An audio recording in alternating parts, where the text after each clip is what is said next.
Welcome to the Moving Business Forward seminars for the Toy Industry Association. My name is Chris Byrne, and we are going to be talking today about the future of retail in the toy industry. I'm going to be your moderator, and I'm very pleased to be joined by Juli Lennett, U.S. Toys Advisor for the NPD Group, Sue Warfield, President of the American Specialty Toy Retailers Association, aka ASTRA, Josh Loerzel, who is co-founder and president of Sky Castle Toys, and my co-host and cohort from the Playground podcast, Richard Gottlieb, who is also the president and founder of Global Toy Experts. Welcome. Obviously, everybody knows how much toy retailing has changed over the past year due to the pandemic, so we're going to look a little bit forward. But the first thing we're going to do is take a quick look back, and Juli is going to share with us some of the NPD findings for the last year. Juli, take it away. Thank you, Chris, for having me here today. Welcome, everyone. My name is Juli Lennett, and I'm the U.S. Toys Industry Advisor at NPD. I've been asked to provide you with a brief 5-minute holiday recap of the sales performance for the U.S. toys industry. I'm going to start with a global view of holiday. NPD tracks POS sales in 13 different countries. Combined, these countries grew 5%, a gain of $1.2 billion to $28.2 billion in Q4. But look underneath that 5% growth number. This 5% dollar growth is on top of 9% growth the year before. In the center column, units were relatively flat in 2021 and 2020, so all of that dollar growth over the last 2 years has been due to an increase in average selling price. Average selling price grew 5% in Q4 21, which was on top of 9% growth the year before. And a little fun fact, among the G13, the US market represented 56% of total sales for these 13 countries, but represented a whopping 76% of the dollar growth. So let's jump into the US market. First, what an amazing holiday season it was for the toy industry overall. On the top row, Q4 dollar sales increased 8%, growing $887 million to $12.4 billion in sales. Unit sales were up 2% and ASP was up 5%. But as astounding as these growth rates were, they were on top of even stronger growth coming from 2020, similar to what I shared with you globally. The 8% dollar growth was on top of 14% growth from 2020, unit growth 2% on top of 2% growth in 2020, and ASP growth of 5% was on top of 12% growth in ASP in 2020. This growth of ASP over the last 2 years had a number of different contributors. It wasn't just all tied to price increases. From fewer promotions to changes in product mix, channel shifts, less price sensitivity last year, even the supply chain issues have all led to higher prices.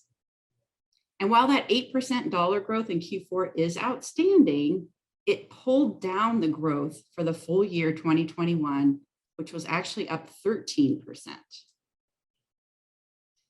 So I could spend hours talking about the various contributors to the growth in Q4 and over the last 2 years. I'm going to share some of the major ones for Q4 here. If I did have to boil it down to just 2 major things, the US market grew to consumers having excess money and time, both a result of the pandemic. But I want to briefly touch on these 5. First, the money side of things. 2 stimulus payments in Q1, totaling over $500 billion, helped families pay down their debt and put some money away in savings to spend at the holiday season. The increased child tax credits in the back half of the year provided $90 billion to families in advance of taking credits when they file their taxes. And on top of all that, not participating in the experiential ecosystem put billions more dollars back in consumers' pockets to spend on toy products. Families with household income over $100,000 benefited the most. They likely had the largest savings from not spending on experiences, and they also spent the most on toys. That high income segment alone contributed nearly 3/4 of the total dollar growth in Q4. I mentioned that excess time also contributed to the growth. Consumers looked for ways to spend their time and they turned to the toy industry. The pandemic brought millions of new buyers to the toy industry, including adults buying for themselves. Kidults, which we define as ages 12 plus, represented 63% of the total growth in annual 2021. The omnichannel, which was in full swing this holiday, really helped to support the toy industry. Back in 2020, you might remember the online channel drove the growth due to lockdowns. Then for the first 9 months of 2021, physical stores dominated the growth over online. And in Q4, however, growth leveled out both between physical stores and the online channel, growing at about the same rate. And of course, Q4 is typically when we see the online channel reaching its highest share of the year. And with Omicron raging in Q4, that benefited online. And finally, the hint of toy shortages was just too much to bear for some families. They came out early this holiday to get the top toys on their children's wish list, resulting in October being the best performing month of Q4, up 19%. However, the strongest 1 week of dollar growth came the week of Christmas, growing nearly $300 million as consumers returned to pick up those last minute toys. We did have one extra day the week of Christmas this year compared to last year, which may have also helped with that dollar growth. So that's my quick 5-minute recap. Feel free to reach out to me on LinkedIn if you have any questions. And now I'm going to turn it back to Chris for what I'm sure will be a stimulating panel discussion. Juli, thank you so much. I think that's fascinating, and it's been amazing to watch. One of the things that's happened throughout the year is Richard's created a whole group of disruption reports, which are really must reading. And one of the things he's been tracking has been inflation in the toy industry, and that's going to affect everybody at retailing, manufacturing, at all stages of it. Richard, can you start us out by just giving us a quick comment on where you think inflation's been, where it might be going, and as you look ahead, what you think is going to happen? Well, we do know that the consumer price index was up 7% this year. And we at Global Toy News, we did a survey of the industry 3 times. And we've also talked to a number of industry leaders. We're coming back with a figure of 10 to 15% inflation on the part of the supply side, meaning the toy companies.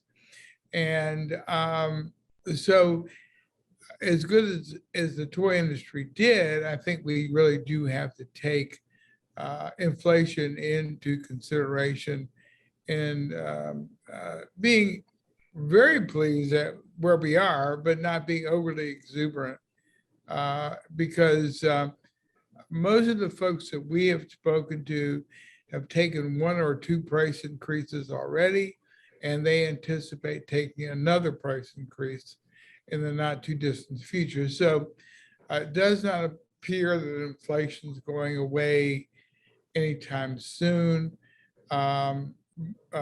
So going forward, the government, the Federal Reserve is going to up the interest rates, and we'll see if they'll eventually come down. Just it's a question of when. That's wonderful. Thank you so much. One of the things that really jumped out to me from Juli's presentation was the going back and forth between online and brick and mortar. And Sue, as president of Astra, that's certainly something your members have had to address. Can you comment a little bit about the growth of online in the specialty channel? Absolutely. You know, the pandemic was the silver lining was that many retailers that should have been more active online and were putting it off were pretty much forced to get back into this game and up their, if they were already in it, let's up our game. And if we're not at all, we better get in it. And they kept saying they should. The pandemic forced them to. And that happened in a variety of ways. Some of them, you know, went full force, did their inventory, the whole full force of online sales. Others would do it in a little bit less intense way where they'd highlight certain products each week or each month that they knew they had in stock, and they'd highlight those and put them on their website for sale. And they also did a lot more with social media, as far as Facebook Live, selling that way, selling through, hey, call us up. That gave the personal touch that can oftentimes be missing on online, but they really did up their game online, and they had to. And the ones that did had, quite frankly, their best year. And they almost were embarrassed to say, when we'd ask how they did, they were almost like, we kind of hate to say that we actually had a great year because of the pandemic, because you feel almost guilty that something that was so bad turned out so good for you, but it really did. It forced them to understand that online was absolutely vital, especially during the pandemic. A quick follow-up on that, because one of the things that really characterizes the specialty channel is the personal touch. And you mentioned that. Any other practices that people Yes. try to make it more personal for their locked down Yes. customers? Well, they did a lot, which was cool. And I think where they can shine on the online and the social media is, if you're going to a giant, we won't mention any names here, but if you're going to a giant, you're not going to have someone someone you've seen before, someone that's local, someone that knows your community. And yet they can do that online. They can do individualized bundles for people. They could do message us on Facebook, message us online, tell us what you need. We can absolutely customize it for you. They did the gift wrapping. They did online demonstrations on Facebook where they would literally build something. They would build a kit so you could actually see how it works and see how it compares to something else. The online giants can't do that. And that's how they built those relationships. And the local aspect really did come into play during the pandemic. People realized how important their local businesses were and started paying a little more attention to that local aspect. And so what we're hoping is that we can keep that up throughout as we come out a little bit of the pandemic, that people remember that going forward. That would be great. I want to switch a little bit to B2B right now, because Josh, you have been in sales throughout most of your career in toys. Traditionally, this is an industry where people make purchase decisions based on touching and feeling and talking and holding the plush doll while they try to decide if they're going to buy it. That's a lot of that switched to Zoom. You've been at the forefront of that. Talk to me a little bit about some of the best practices you've found for selling on Zoom and keeping that dialogue with the retailers open during this time. Yeah, I mean, Chris, it's been an incredible challenge, because I used to show up. The joke was I would show up at buyer meetings at the corporate office, and I would just bring a box full of toys, and I wouldn't even have a PowerPoint, because I would, as soon as I could, I'd say, I'd start my intro, here's who we are, and then I'd get right into playing. I mean, I'd want the buyers up there, like touching the toy, playing with it. Toys are about play. And you want, more than anything, you want the buyers to get their hands on it. So I love specialty shows. I was at Astra in Minneapolis last year. Still was a great show. We can meet the buyers in person, let them get their hands on it like the kid's gonna get their hands on it. Or in the case of packaging, they can see it on a peg, they can look at it at retail, they can pick the package up. Okay, this perceived value looks like it's $10 or it doesn't. You can make those decisions and get your hands on it in person. And I feel like that's the lifeblood of the toy industry, everything. And so you're faced with this the last 2 years, you can't meet with the buyers. And so the number one advice I would have absolutely is invest in video and the ability to make your own video content. So when Toy Fair was canceled last year, this was during my time at Hog Wild Toys, we made a decision to take our whole Toy Fair booth, we rebuilt it in our warehouse and created our own virtual studio, a virtual showroom, where you had the feeling like you were in New York, you were at our booth, you could sit down on the couch, everything was set up. And then our salespeople took you through every single product. We filmed every product in our entire product line as if I was pitching you in person, the same exact way I would pitch you to a buyer as if you were at the trade show. And so they could get a real, whereas like where you'd show video content meant for consumers before and say, hey, look, this is what our TVC looks like, or this is stuff we're promoting on social. We created video content specifically for the buyer to feel like they were part of our brand experience, to get to see how this works. And you're seeing a lot of companies, all my peers in manufacturing, all doing the same thing now. That's become very popular. So obviously creating that video content, speaking to the buyer, features, benefits, here's the product, is the same pitch you'd give at a trade show, but now in a video environment. Other pro tips would be making sure we host all of our presentations when we build these decks out, because like I said, never built a deck, and now I'm the PowerPoint master because I have to be. That's something you have to take in consideration. So we build all those presentations actually through Google Drive. So when I share a link to that deck with a buyer, as we update the content in that spreadsheet, the link is updated real time. So as we update, so if I give a buyer like a brand presentation in February, because I'm not at Toy Fair, then if they go download the link in March or April, whenever they're ready to take another look at it, because specialty stores are busy, so they may not be able to look at your stuff for weeks on end, and then finally they have that day off where they can get down the books and get their catalogs out, and they can actually figure out what they want to order. That link will always be updated to the Google Drive presentation, versus if I send them a deck on an email, then that's they're not going to get the updates that I make as I improve my content. So that was one thing that's proven really good, is to just constantly get that updated. But other than that, other things like when we do send presentations, we make sure we're linking all the videos back to the actual links in YouTube, or you're hosting the video. So that way, if they want to click on the deck, it can take them back to the video to watch it. And then last but not least, I'm always finding out from buyers, depending on who the buyer is. A lot of times you can still send samples. It's always helpful to ask. Like, don't be afraid to ask, hey, I got a meeting, for example, with one of the majors next month in March. So I just said, hey, when are you back in the office? Can I send samples ahead of our meeting, where normally I would bring them physically to the presentation, present them, they would take when they leave, whatever they were interested in, they take samples. Now you have to be a little more proactive, and buyers are okay with that. Don't be afraid to ask, hey, can I send you samples ahead of the meeting? So you can have them right there, so you can pick it up. You can play with it in the meeting while I'm pitching you, versus me just showing it.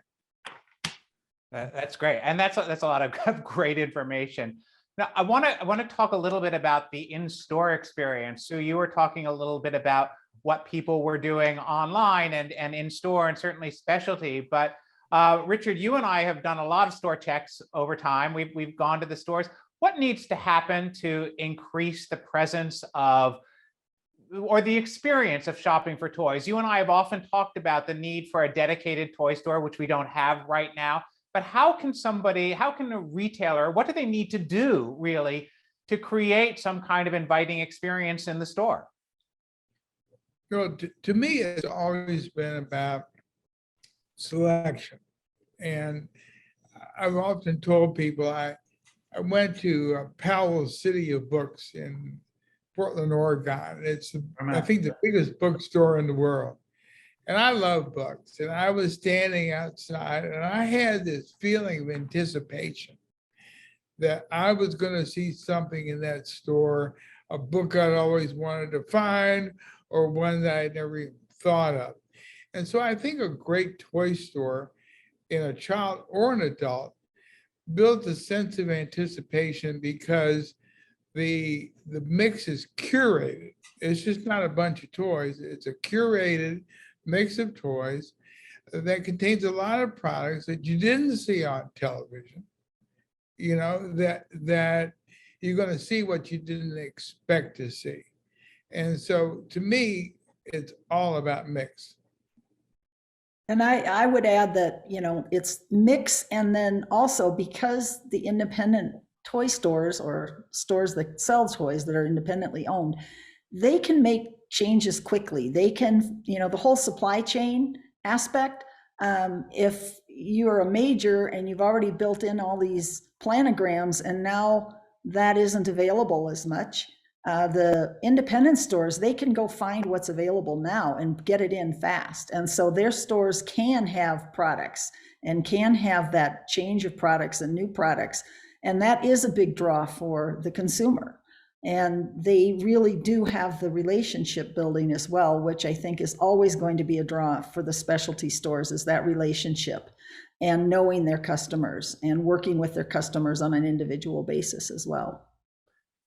And Josh, I want to ask you about packaging, because a couple of years ago, or maybe 5 or 6 years ago, when online was becoming more and more prevalent, people were telling me, well, we don't need to invest in packaging anymore because people are buying things online. They don't care. But now we've seen the play experience really begin with the packaging. How do you approach packaging? And I know you're introducing a new product this year that really you can play it through the product. How important is that going to be for people to have that hands-on experience in the store? Oh, I mean, I think that's always, I mean, that's nothing new here. That's always, anytime you try me or have something the ability to convey the kind of core play values of the product where someone could get a taste of that at retail. I mean, it's crucial. But what's interesting is you're now faced with a dilemma with the global shipping crisis, where, I mean, forever, it's always been about, we almost think we went overboard, too much packaging. There's too much extra space created, making like a demo area or the ability to play with something. Certainly I had a background in outdoor toys. And a lot of times to demonstrate something like that, you need, like, if you're gonna have something that could demo the product or try me inside the package, it takes a lot more space up. You have to have a larger package to do that, or to really show off like all the value. Like classic thing is you want an open box, blister box that shows all the contents. So this is a $14.99 or $19.99. You want to show off all that value, and we put a lot of emphasis and cost into those packages. Well, and I mean, and now you get to the pandemic where you have this global shipping crisis, and all of a sudden retailers are like, hold on a minute, my landed costs are through the roof because you got a huge box for this smaller thing.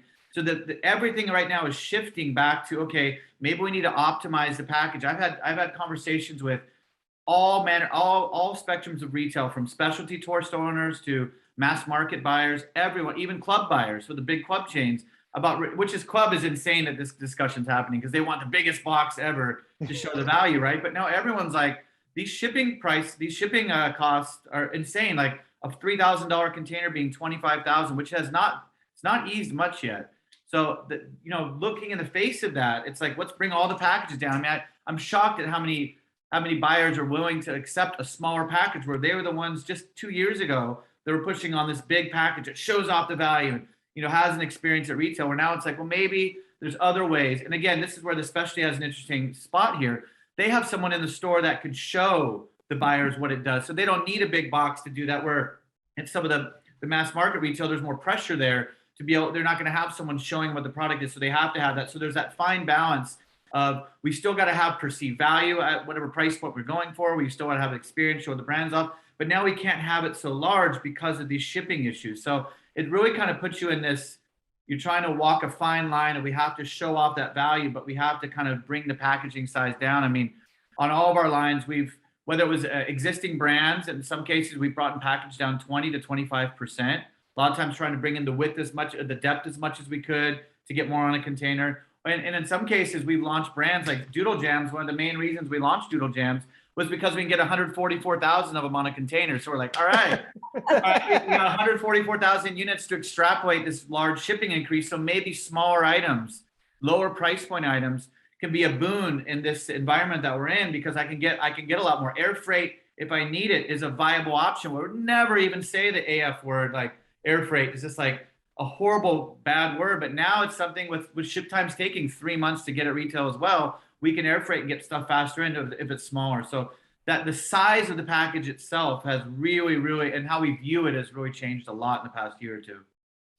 And Julie, one of the things that was really interesting to me in your presentation was you were talking about the October being really great, and then that last week before Christmas being really, really strong as well. And something that we talked about a lot last fall was the donut hole that happened with the inventory shipping, that everything got shipped in time for that first rush, and then there was sort of a pause and then really pushed at the end. Do you see a difference in how people are going to shop, or can you predict that this is going to be consistent, this different shopping pattern, and no one's going to hold you to this, but do you see a pattern emerging in this kind of shopping experience?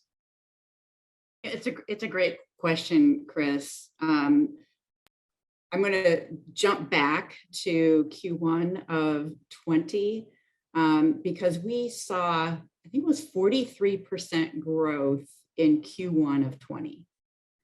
So when we put out our numbers for Q1 this year, it's going to be a really, really tough comp. And we had that stimulus Yeah. check that hit, I think, December 30th, which helped Right. January.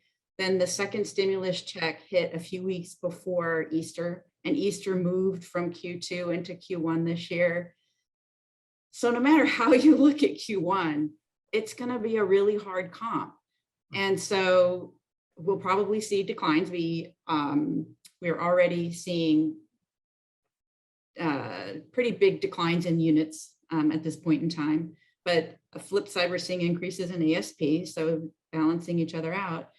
I just think we have to be really careful. Like when we publish our numbers, we really have to look back, sometimes back to 2019, to make sure that we're covering off. I talk about CAGR a lot because the environment of toy sales these past 2 years has just been literally a roller coaster ride. Yeah. So what are we? Will we see declines this quarter? Probably, on top of 43% growth last year, which is unheard of. But the toy industry is still going to be healthy. So looking back compared to 2019, we'll probably see growth. We should see growth. We'll probably, I would probably bet my life on the fact that we'll see growth compared to 2019. But again, we just have to be mindful of what we're comparing to in prior periods. That's great. And going back to B2B, you know, we're seeing not just shifts in the supply chain and in retailing and everything, it's in how the business gets done. Of course, we're doing this because we can't be live with people at Toy Fair in New York. And one of the conversations Richard and I have had very often is about the move of the toy center from across the park from me to California. Richard, talk a little bit about that and El Segundo as potentially the new toy mecca in the United States. Yeah, it's an interesting phenomena. Some are beginning to call that area around El Segundo the Silicon Valley of toys. Now, I think that's probably a little over the top at this moment, but I think it really does speak to the fact that a number of toy companies are taking permanent showroom space, taking offices and suites all around Mattel in Segundo. And this seems to be really evolving. When you put that with the fact that it does not appear that we're going back to Hong Kong anytime soon. I've seen some literature projecting that Hong Kong won't be back to normal till 2014.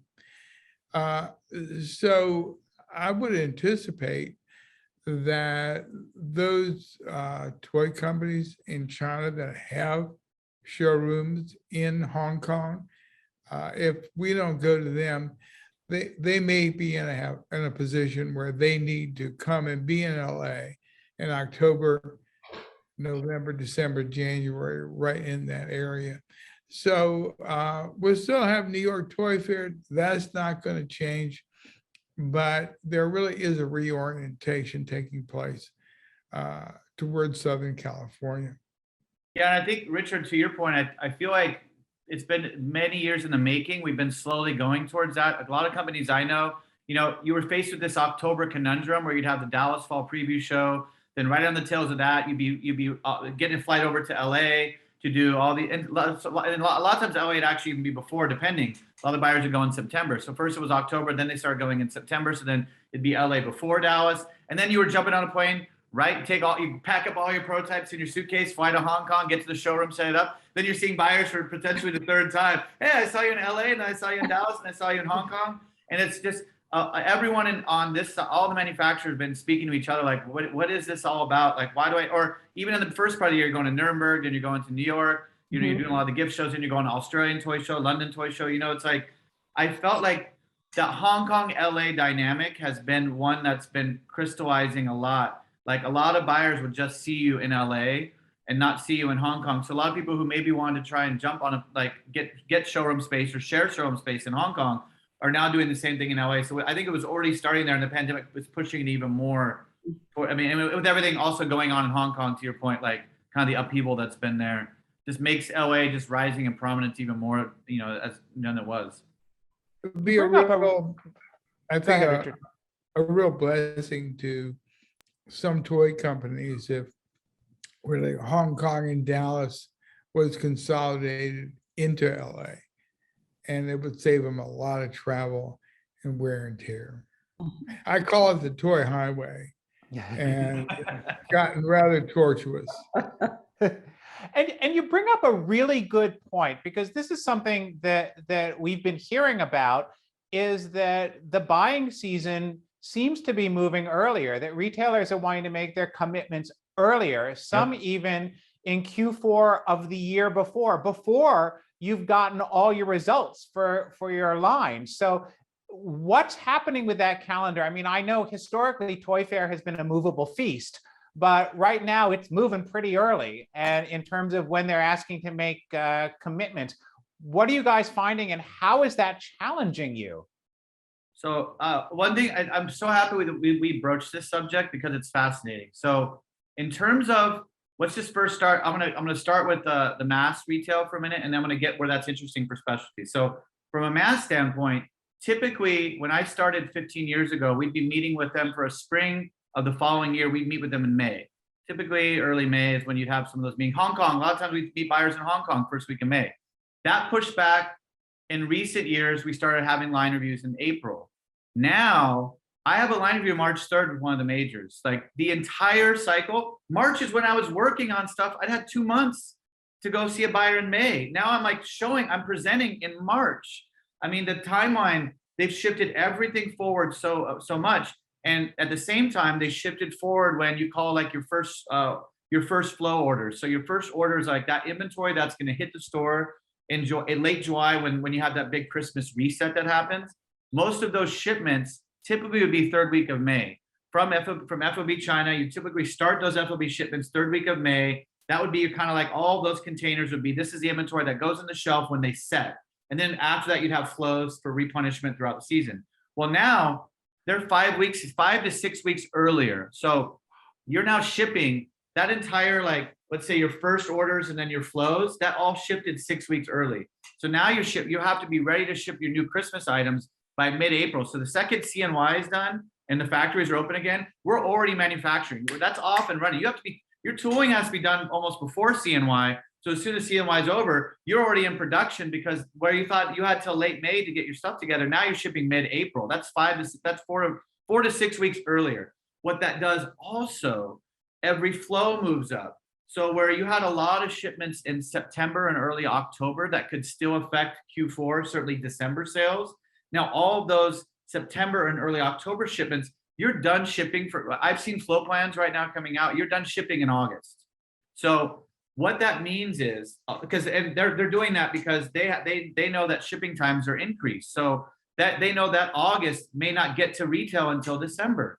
They can't wait till September to ship anything. They have to ship in August. What that means is there's no more chase cancel. The window for chase cancel is almost non-existent. And for those of you who don't know what chase cancel is, basically the end of July and all of August is that read. It's the barometer that a retailer will use to see where my open to buy for the rest of the year needs to go. What are the hot items? Like these 4 widgets, these 4 toys are doing phenomenal. And like, obviously in August, what August says is phenomenal, but they have all these years and years of history. Okay, if a boy's collectible is doing X amount of dollars in August per week, then I could extrapolate that and I know what's going to roughly do in December, or if a girl's doll line or whatever category. They have all this learning. And so they're watching those August sales. And then they're coming to you and you're having meetings at the end of August with retail and they're saying, okay, I'm going to cut orders here. Let's chase and do more. That's why it's chase cancel. They cut some. There's no more window for that. So that you almost have to be shipping your entire forecast before you get any read at retail when you launch with the mass. So it's a lot riskier proposition in some ways, launching new brands directly to mass right away, because you just get such a small window to read. So one of the strategies Sky Castle that we've employed is making sure we bring all of our new products to specialty first. There's no reason, and it can still do a great launch at mass later. There's no problem with that. But if we're going to launch in August, maybe we try and get out by Easter to specialty. Specialty, then they don't have to compete with the price points of mass, but then they got to read in the market where we can watch, okay, these 4 colors worked and these 2 didn't. I learned that at specialty. So when now that my non-existent chase cancel window at mass happens, at least I have learnings along the way from my specialty partners to say, okay, I can affect, I already got these learnings. Let's adjust the assortment now, given that we have no chase cancel time with mass retail, where you always had that window to affect shipments and change up kind of like where your inventory dollars would be, what you're shipping to them. So it's really interesting what's happening there. What we're seeing today, for those of us who have been watching the industry for a long time, are changes that we really started to see beginning in the mid-1980s. And the toy industry, of course, is dynamic. And one of the changes we've seen has been an increase not only in the toy market in terms of kidult, which I know NPD tracks, but also in terms of how to reach the consumers directly. So through direct to consumer or DTC. Richard, talk a little bit about what an opportunity for a toy company might be if they decide to go that route. Well, one of the things that I think has been very interesting, really, I think enabled by Amazon, at least originally, was to really bypass the entire retail system, so to speak, and use Amazon as a conduit to the consumer class. I have met toy companies that only have one customer, and it's Amazon. And they do millions of dollars. It's really pretty shocking. They find it's very simple. Their work is simplified, and they can do a lot of business. At one time, the notion of toy companies having their own websites, selling their own products directly to the consumer was almost a form of business suicide as far as the retail community was concerned. And they were afraid to do it because retail would turn on them. Because the system it's like some of the bolts and screws have come loose and what holds the whole system together doesn't seem to be the problem anymore. It seems to be there are many ways to reach a retail consumer. It certainly is a way to take your destiny into your own hands. And Josh, you were really instrumental in setting up the Zing store, which was a huge success, continues to be a huge success. Yep. What was that strategy? Why did you pursue that as opposed to pounding your head against the wall of other retail? Well, I think you know, there's certainly a magic. It's to be able to have a dialogue and a connection to your consumers is magic. I mean, that's kind of the holy grail of like, wow, we have an audience and a brand loyalty. Who doesn't want to have consumer brand loyalty to your brand? And I think certainly that D2C attack makes more sense with brands that are not a one and done. They're not a super trend where like it's, you know, there's a high investment to getting that customer acquisition, to figuring out the right ads, the learning that you need to have, to figure out what platforms to go to actually convert that and get those people into customers. There's a big expense there. And if you're a brand that is long-term and is coming out with new iterations and new series and new innovations on that brand, and that customer then is valuable if you can secure loyalty. But also I think there's a lot of challenges still because, you know, it's not cheap. Certainly with lower priced items, we were just speaking to, it's expensive to ship. You know, you got a lot of fixed costs involved with where it's warehousing, pick, pack, shipping. There's a lot of logistical challenges made a lot of B2C still difficult. Like Amazon in Q4, it was hard to get stuff into their FCs in time to be posting the dates where people actually thought they could get it, even though you knew stuff was there. You know, so I think, you know, the strategy we've employed is to sell through the seller side where we control the retail price. Because I don't think it has to be Amazon versus the brick and mortar retail. I think there's a good way to coexist. I think like we had a specialty retailer post a video on TikTok that got 10 million views viral 2 weeks ago. It was amazing about Doodle Jams. And they told them, buy it in my store or buy it on Amazon. But they had that support for us because we control the retail price on Amazon by going through the seller side. So we keep the price at the specialty MSRP. And we hold that price up there. So that way, because if I'm with the specialty buyer, they can go on Amazon and look and see it's the same price. So then you can leverage those together. In terms of chasing that channel, where we're finding success with reaching the consumers and making that worthwhile is the ability to diversify content. Whereas like before you had like, you may have a TBC that had to both be, you play the TBC a lot to get awareness. It also had to be entertaining. It had to be educational, and so drives interest. And then ultimately that purchase intent, all of that, like buy now, supplies last. You have to like, all that messaging had to be wrapped up in a 30-second little button. You had to test that. Now we can make content specific to what level of the sales funnel that we're at. So if it's awareness content, we can do ads specifically for that just look entertaining and blast those out. This is an awareness campaign. Then everyone who watches that video, then we can now create a second ad that's for everyone who watched the awareness ad. This is a little more educational. This tells a little bit more about features and benefits, still has entertainment value, but now we're getting more into the nuts and bolts to get their interest. And finally, we had third level, even third layers of someone who watched the first two. We get them on a third different video we serve to those people. That's about purchase conversion. It's taking that purchase intent and converting to online sales. So there is the ability to be much more granular with your marketing is if you go that route and spend the time to do that. That's where there can be some nice hidden upside in that DTC channel, I think. Wow. Okay, so we're going to run out of time, so I'm going to ask each of you for your final comments. I want you to give me the biggest issue you think confronting retailing, toy retailing, as we move through 2022, and then what do you think retail is going to look like 5 years from now? So I'm going to ask you to put a little polish on your crystal ball as you do this. And Julie, I'm going to throw this to you first. Very good. Well, for 2022, because of inflation, I think that the biggest challenge facing retailers and manufacturers is going to be pricing. How much can you bring up your price before it affects your sales? And we're hearing that from everybody. It's just a huge issue right now because manufacturers know they have to increase their sales or increase their price, and retailers need to increase on top of that. So I think that's going to be the biggest issue. Linked to that is promotion. How much, when and where and how am I going to be promoting those? Because now my price might have gone up 10 or 15%. I need to be very strategic in when and how I discount those items. So I think that's the biggest issue. What is retail going to look like in 5 years? Oh boy, that's the harder one, right? Yeah. I thought about that, and it made me think about what other countries are doing. And that's kind of my advice is look to what some of the retailing that's going on in other countries. I have colleagues over in China who are telling me about live streaming and how successful that is.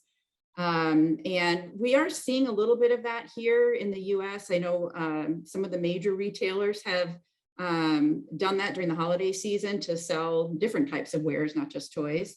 But listening to Sue, it's something that the independents could certainly do.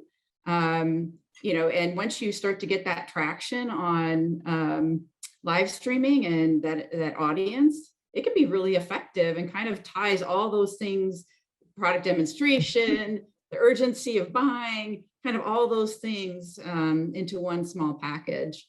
Of course, Josh mentioned things like TikTok. I think that's going to be much more prevalent, that whole social selling, QR codes on television, buying the product right off of the television set using QR codes. But one of the other things that China is doing is vending machines. So I found that to be fascinating. Kind of like when I was a kid, you'd put the penny in and you might get a little toy that, in a little plastic thing. But doing this with bigger toys, $10, $15 toys in a vending machine, which is kind of fun, which also could happen in a big box retailer or could happen in the specialty toy channel to get kids into the store because they want to get to that vending machine. So I just think there's going to be a lot of different creative ideas that are going to come out in the next 5 years. And Sue, that seems like a natural toss to you. What do you Yes. think is going to be the biggest challenge this year, and what are we looking forward to? Well, I think the biggest challenge this year and the coming years is the constant change. And I think that is what everyone has to be ready to deal with. They've learned in the last 2 years how important it is to be able to be flexible and change and look at new ways to sell. As far as the inflation and the pricing, that is absolutely an issue, but what has always been prime consideration in the independent retailer is value. If you can provide value for whatever the cost is of your goods, that is what's going to count. That's what's going to count. And the relationship is the value. The things they can do extra in really personalizing and working with a customer, whether it be on Facebook, whether it be on a Instagram post, whether it be in TikTok. Those are the things that can make it much more regional and personalized to that area and that local area. And that's what's going to make a difference this year, and is a challenge to all of our retailers to keep up on all those things. As far as the future, I think we're all seeing that the more we've become digital, the more we're sick of it. And we really are missing that social interaction. And I think however the retailers can continue the social interaction throughout this all, the Facebook Lives, the Instagram, the TikToks, and the personalized in the store, that's going to make all the difference. I think there's definitely ways they did do curbside pickup. They're going to continue curbside pickup. They did local deliveries within a certain radius. They can do that same day. And quite frankly, Amazon has had trouble with same day in many areas that they had it. And even the 2-day has been difficult because of worker shortages, those types of things, and getting it out there. Our independents have had their owners step in much more. As an example, on those Facebook Lives, you'll see many of those Facebook ones being done by the owners. And so again, the people are getting to know their community, and these people really put their heart and soul in it. And I think that's going to continue throughout, and retail is going to continue to thrive as long as they're willing to keep up with the changes. And Josh, what are you up against, and where is it going? Logistics is brutal. So I think that's we're just crossing our fingers and holding our breath that this somehow gets better. I mean, I'm hearing worries about a strike that may happen on the West Coast, or just you know, what's going to be the situation with COVID in China when these workers all come back from CNY and they've all been together, and like, you know, China's policy towards that, you know, and outbreaks in Shenzhen and Yantian in the past have really slowed down that shipping network even more. So how do we adapt to that and prepare for that? You know, and not only just on the cost perspective, but on the increased uncertainty of when you get stuff. I feel like there's just been this like blindfolded monkey throwing darts at the dartboard, and they all have months on them to tell me when my stuff's going to get here, because retailers want to know when I'm going to ship. And I'm like, I have no idea when anything's coming, because it could sit on a boat. We had a case where we thought goods were getting picked up in China. Then it turned out the boat was over. They had too many berths, so they dumped containers off it and went into a boat to Korea, and then it has to go back to Taiwan. I mean, this chaos is nuts. So, I mean, that's what we're worried about, just more like the uncertainty of even knowing when stuff's going to get here, even after you've swallowed the cost and dealt with the price increases and the inflation. It's just even like the timing of it, which is a real challenge that we're worried about. I think moving forward into the future, you're going to see it, whether it's the brick and mortar retailer, whether it's the manufacturer, whether it's a rep.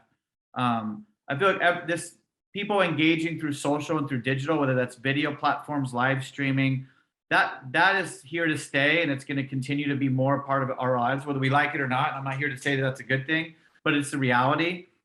And these kids are growing up in an environment where this is all they know. And so the more stores, like I said, one of our specialty partners who has a great TikTok channel, every day he's doing funny, crazy stuff. He's the owner of the store, doing fun, engaging stuff, you know, centered as community, but he's getting a wider reach from the comments and all the stuff he's getting. I think the more stores, manufacturing reps and the manufacturers themselves can invest in learning about this content, learning about best practices for the various platforms, who to reach on them, how to create content internally that's engaging and fun and educational about your brand, that you can connect with consumers. I think it's just going to keep going that direction. So I think if you're in the video, creating video, but if you're a videographer, you probably have an easy job. You have a good job security. Richard, we're going to finish with your predictions. Okay, well, this year, none of us are in control. There are so many macro elements at work, whether it's weather, which has gotten to be more extreme, whether it's health issues like COVID, logistics, which we really never thought much about. Geopolitical issues, like what's going on in Eastern Europe with the Ukraine. All these things set up an unprecedented period of uncertainty for those of us who work in the toy industry. So it's very challenging to make decisions when, as has been said, you don't know when your freight's going to get here exactly. You don't know what the health aspects are going to be for people. You don't know if there's going to be another freeze in Texas that's going to affect petroleum stocks and make plastic prices go up. So I think it's going to be a chaotic year again. We'll come through and we'll be okay, but you're going to have on your sailing ship, you'll bring it into port, but there's going to be some torn sails. As far as the future is concerned, I think the big story is a generational shift. I'm a boomer. A lot of boomers are going to be looking to sell their businesses, to move out of management positions. And we're going to see digital natives, millennials in positions of decision-making power. And that's going to change a lot of things. Also, watch out in China, the percentage of the population that is 15 to 30 years old is shrinking. And those are the people who work in factories. I think we're going to see increased prices out of China because the labor population is going to decline. So do keep an eye on that. And finally, my personal perspective is there's no average American shopper anymore. There's two. And there are, the only part of the birth rate that's been going up is women in their late 30s and early 40s, first-time parents. These are two-income households.